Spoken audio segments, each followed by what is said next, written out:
ध्वांत विध्वंसनोदयः प्रभावान् सीतया देव्या परमं व्योम भास्करः लग्ने कर्कटके पुनर्वसु युते मेषं गदे पूषणि निर्धत्तुं निखिलाः फलस्य समिदः मेद्यादयोध्यारणे प्राविर्भूतमभूतपूर्वमपरं यत्किञ्चिदेकं महः శ్రీ విష్ణు పురాణంలో శేషధర్మంలో విరుద్ధ ధర్మిత్వం అనే అధ్యాయం నందు శ్రీ రామచంద్రమూర్తి అహోబిల క్షేత్రానికి విచ్చేసి ఆ లక్ష్మీ నృసింహస్వామి వారిని నృసింహ పంచామృత స్తోత్రం అని స్తోత్రంతో ఆరాధించినారని చెప్పి పురాణం చెప్తున్నది. అహోబిలం నారసింహం గత్వా రామప్రతాపవాన్ నమస్కృత్వా శ్రీనృసింహం హస్తౌషీత్ కమలాపతిం గోవింద కేశవ జనార్దన వాసుదేవ విశ్వేశ విశ్వ మధుసూదన విశ్వరూప శ్రీ పద్మనాభ పురుషోత్తమ పుష్కరాక్ష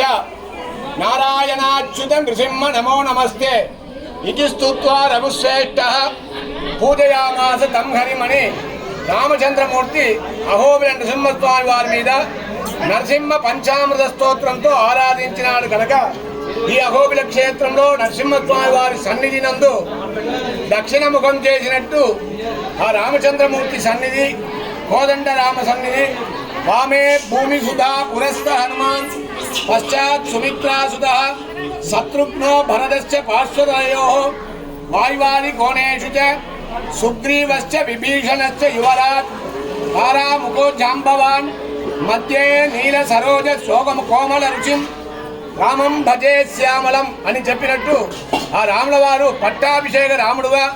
కొలువుండి సీతమ్మను ఏకాశంతో విచ్చేసి పక్కన శ్రీ లక్ష్మణస్వామి వారు నిలబడినట్టు పాదాల విందంలో హనుమంతుడు సేవ చేసినట్టు ఈ యొక్క దేవాలయంలో విగ్రహం కలిగినది. ఇటువంటి పర్వదినంలో